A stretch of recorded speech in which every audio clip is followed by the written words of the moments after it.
So there was a brother that was brutally beaten by gang members. They say inside a Maryland jail, and he's expected to get $7 million from the state. Now, Daquan Wallace, he was 28 years old. He's now paralyzed, cannot walk or talk, and his lawsuit blames the state for what happened to him. Now, Wallace has fought for nearly a decade to be compensated for what happened back in 2014 at the Baltimore City Jail.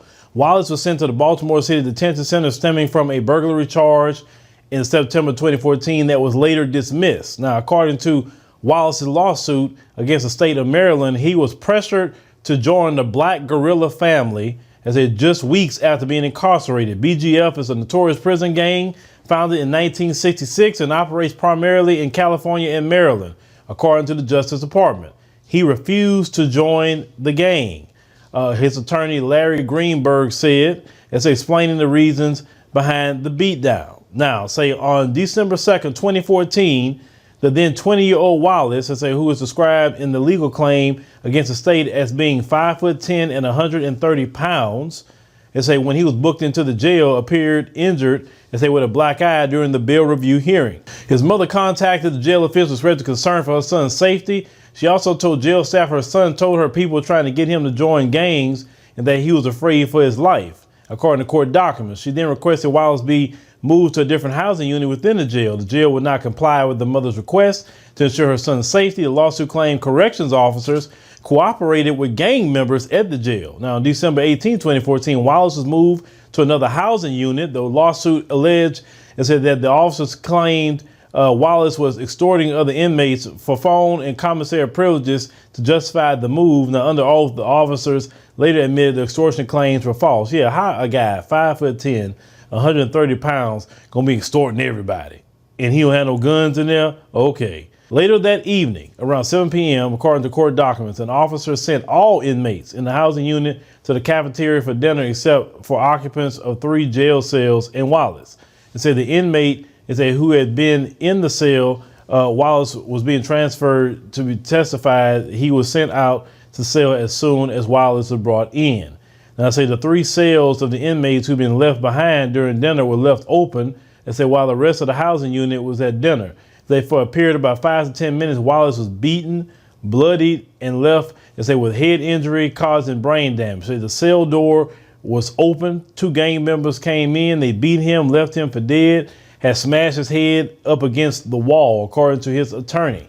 When Wallace's cellmates returned from dinner and discovered him beaten, they alerted jail staff. Wallace was transported to the medical unit where he was found to have trauma to the right side of his head in the facial area, his bottom lip, and the back of his head containing the section of blood.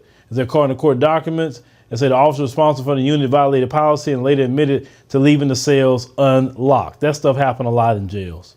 A lot.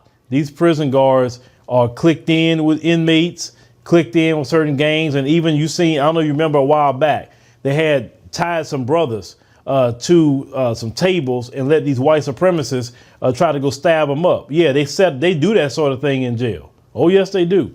Now, December 15, 2017, Wallace filed the lawsuit against the state of Maryland, Department of Public Safety and Correctional Services, Division of Pretrial Detention and Services. He accused the state of violating his due process rights, excessive force, encouraging and covering up the attack, and failing to render aid. The jury found the state violated Wallace's rights and his negligence caused his injury. The jury awarded Wallace $25 million in damages. However, the award was later reduced to $200,000 according with the Maryland Tort Claims Act, which placed a limit on damages paid in personal injury lawsuits. That is some BS, man. That brother need all $25 million. Oh man, that is so sick. After the reduction, the judgment was amended back to the full $25 million. Both Wallace and the state appealed. Wallace seeking the full amount while the state advocated for $200,000. The next step would have been the state Supreme Court. The 2 sides agreed to a $7 million settlement, and if approved, would be the highest paid in an inmate in a brutality case. The jail was ordered to be shut down in 2015. It was fully demolished by August 2021. The inmates, were sent to other facilities. The brother need the full $25 million. I wouldn't have settled for no 7. I said, oh no, I need my 25. That's what I was awarded. That's what we need. Don't be like, $7 million, man. Look, 25. That's what you was awarded. That's what he needs. I mean, shoot, that kind of money, you can do all kind of things to possibly even walk again, because they got people that have money and they can recover a lot faster in certain areas than people with no money. And let's call it what it is. These were black men doing this to another black man. That's the sickening part of it. It is sick, because he was enjoying your gang. Well, he wasn't doing you nothing. Why he needs to join your gang for what?